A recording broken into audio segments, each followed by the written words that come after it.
But let's jump right into the charts. We'll talk about Amazon first. Amazon has been in a sustained uptrend here. This straight line right here is one that I drew in, and as you can see, this stock has just steadily just kind of gone up the ladder here. But just recently, like all these tech stocks, we finally broke down, and in fact, we're finally touching this line right here is a 50-day moving average. You see, the last time we broke this was actually back in March, and we came all the way down to about the $1,600, $1,700 per share mark. Obviously, would have been a nice place to add some shares of Amazon. So Amazon, full disclosure on these, I own Amazon, Apple, Facebook, and Google, and I'm trying to buy Microsoft and occasionally Tesla as well. So full disclosure on all of that before we get too deep. So Amazon, for me, since I already have a very significant position in Amazon, I think I have about 4 or 5 shares of this, I'm waiting for a pretty deep pullback before I jump in here and buy some more. Now, if you're a new investor in Amazon, it's a stock you've been trying to get, you could probably be a little bit more aggressive than what I'll talk through here. What I don't like is we have the 50-day moving average, and today we actually were sitting right on it the day before. Today we actually broke it and closed below it. That's typically not a great sign.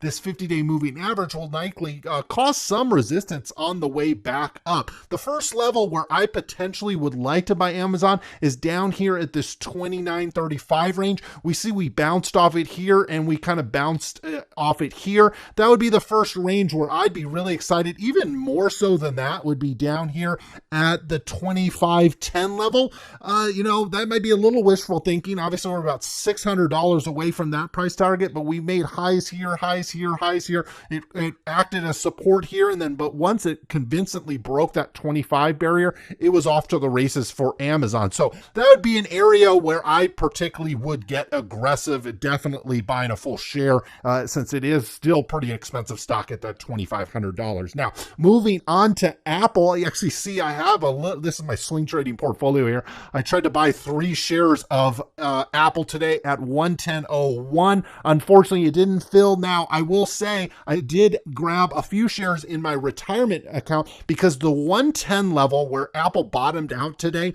was the level that I was targeting. These lines here I've had in here for at least a week now. 110 was our very first point where Apple could be bought. Now, I don't think you want to necessarily be super aggressive at that level because as you see here, we're in a downtrend now with Apple. Just like Amazon, we were on this trend line. It hugged it beautifully here for a while. Then finally, they announced that split and a lot of retail traders came in here and bid this thing up, probably a little higher than it should have been. And now, boom, it's come back down. These people's money is trapped now. And so these people are feeling the pain. And so it's going to be tough for this stock, I think, to kind of jump up over the short-term trend line that we're making here. Now, unlike Amazon, this blue line here is our 50-day moving average. We haven't touched it or closed below it yet, but we are hovering right on it. So I'm anticipating either a break of this line and then coming probably down to the $100 range. That's where I would be much more aggressive with Apple. Now, they do have an event next week where I think they're announcing a new watch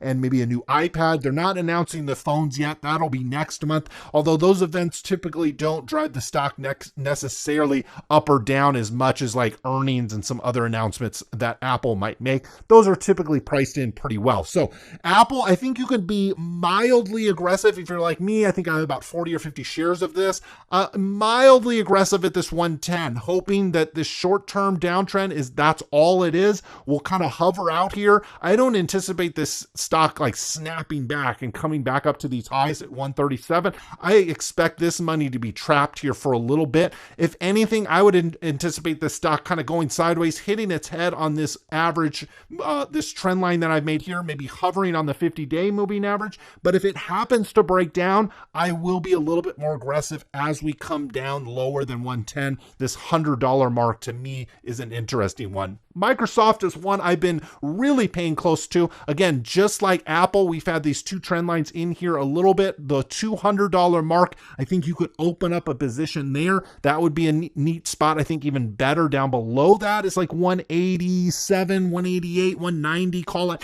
anywhere in that 190 to 200. I think this is an interesting spot. Again, if you think this is not just a trend reversal, that we've just kind of broken our trend line, reverse trend a little bit, we'll trade sideways a little bit, the news will get better, and the stock will resume an uptrend.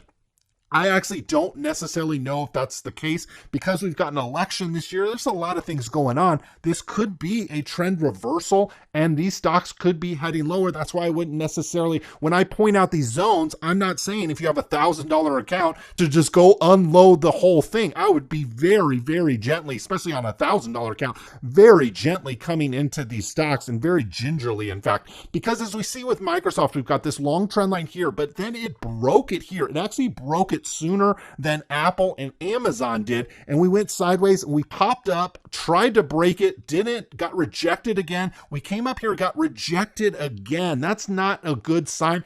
And, you know, now Microsoft is kind of in this short-term downtrend. We'll see if it's able to kind of break this and come back up. But I would, again, expect once Microsoft hits up here in this 230 range, even touching these highs, yeah, right in that 230 range, it's going to be tough for the stock to break above that without any super positive news, not only from Microsoft, but the market in general. Although we see the MACD starting to bottom out, it might start to turn here pretty soon. The RSI on all these stocks has bottomed out. That's typically a good sign. If you want to step in early, again, I think the 200 to 190 range is where you could potentially, again, if you don't think that this is a temporary kind of sideways move, that like Microsoft's in a sideways move here. And so if you think that's temporary, we're going to move back up. I think right in this range, it would be an interesting spot to grab it. Now, Google also looks quite a bit like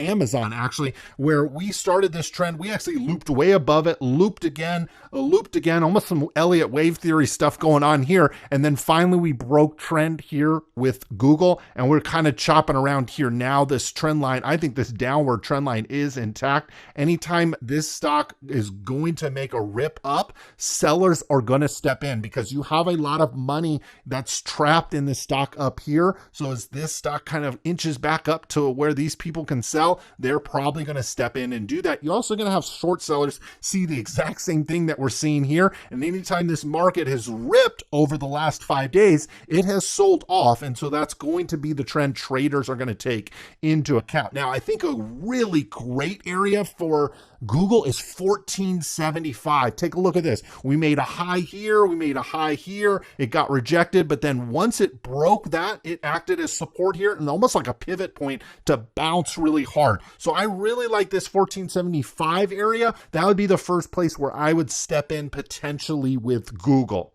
Taking a look at Facebook, looks a little bit like Microsoft. We see we have this long-term trend here from the March lows, but then we broke. Facebook actually broke, and now this trend line acts as resistance. Came up, touched it, got rejected, came up, touched it again, almost perfectly, got rejected, came up here, actually broke through, and a bunch of this money up here got stuck. Okay, this is all trapped money up here, and this stock has sold off pretty consistently ever since then. Now we're kind of in this short-term downtrend right now, like all these stocks are doing. This stock actually came into a zone where I like it. I'm way overweight Facebook. I don't know how many shares I have, but because it's across 3 or 4 different accounts. So this one would have to come back quite a bit for me to really get excited. But if it's a new stock for you, we're actually in a zone on this one where it could be potentially interesting. I wouldn't open up say you wanted $1,000 worth of Facebook, which would, I guess, would be about roughly 5 shares. I wouldn't buy more than a share in this zone between, we'll call it 256-ish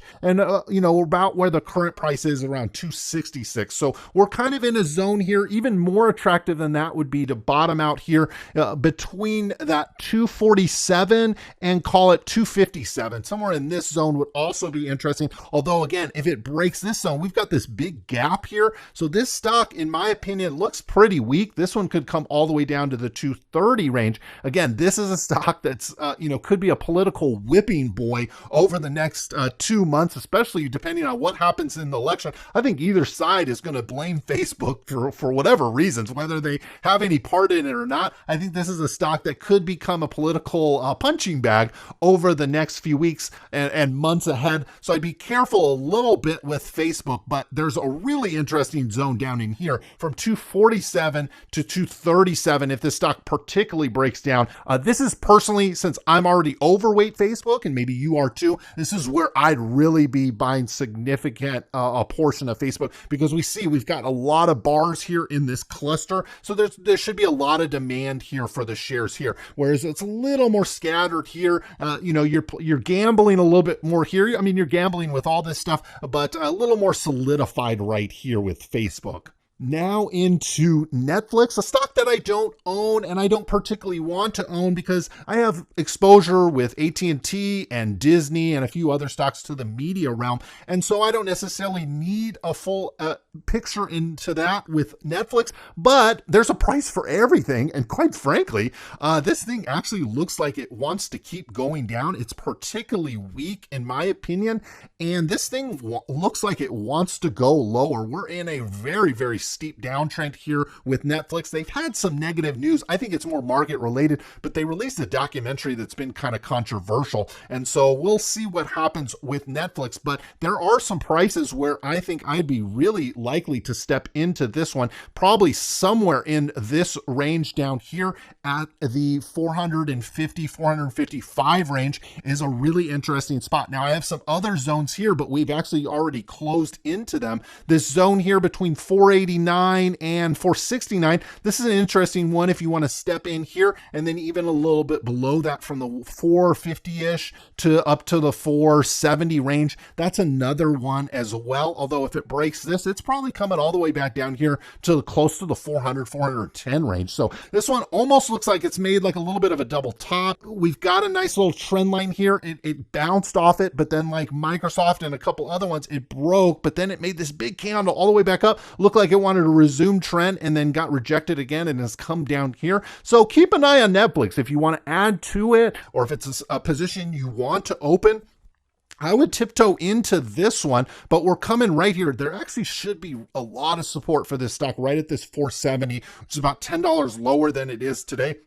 So if the market's weak again next week, the 470 mark for me would be an interesting one. I might even step in here on this one, just depending on the note of the market and how things feel. Now, finally, last stock we'll cover today is Tesla. So, Tesla is one of those ones where it's actually a little bit different than all the other ones. The other ones are all in a defined downtrend. Tesla actually kind of like broke all the way down. Tesla actually sold off a little further from the top than the other ones and hit its 50-day moving average and then bounced and we're kind of hovering right here. We actually kind of broke above this downward trend line. I would say we're still in a downward trend here, but you could look at it from a shorter term time frame and say we're coming back up. This MACD appears like it wants to bottom out. This RSI does too. So Tesla's one of those I still wouldn't want to jump in head first on this one. We're very, very close to where if you want to open up a very small speculative position in this one, it would be interesting. I definitely wouldn't be aggressive up in this area because Tesla can be more volatile than these other stocks can be. I mean, they're all pretty much very volatile stocks. I think what's possible is Tesla made this big move here and then we kind of went sideways and then made another leg up. I actually think that would be healthy for the stock and actually the shareholders as well. If this stock kind of chopped in a range here, it would allow some people to acquire this stock, the technicals to reverse a little bit, and then it could resume an uptrend. I think if this stock were to snap back, you'd have some money up here looking to sell, but it would all be speculation based as well. And that's typically not good if you're a new shareholder, you're a new stockholder, you don't have a lot of experience. You might end up getting trapped in what might be like a double top or something like that with Tesla. So not as bad technically with Tesla. I mean, I think a great spot to have bought this was in this 330, 35 range right in here earlier in the week, even on this candle right here, and it's broken up. It had a little bit of strength. It's popped in usually in the early mornings of the trade and has come back down as trade goes on. That's just showing me there is a lot of people that are stuck up here holding a bag, and as this stock moves up a little bit, they're stepping in and selling this stock. So that was Tesla, Netflix, Microsoft, Apple, Facebook, Google, and Amazon. Eventful week. We'll see what happens next week and going forward. Again, we're getting closer and closer to the election, which I think really could play with the markets as well. So I think anything that you do over the next, I think it's about 50 days away from November, I think you just want to tiptoe a little bit. I definitely wouldn't be pushing all your chips in the middle, but you know, getting in there, getting out, if that's what you want to do, certainly would be advisable in my opinion. There's going to be a lot of volatility, I think, from now until the end of the year. You just want to be careful and be mindful of that when you're starting and closing positions. So there we go. Hopefully you guys enjoyed this one. We'll be back again this weekend. I've got some exciting videos that I'm working on. Hopefully you guys enjoyed them. Thank you so much for everybody that has subscribed and liked and comment on the video. Really means a lot to me. We'll see you guys again soon. Good luck with your investments.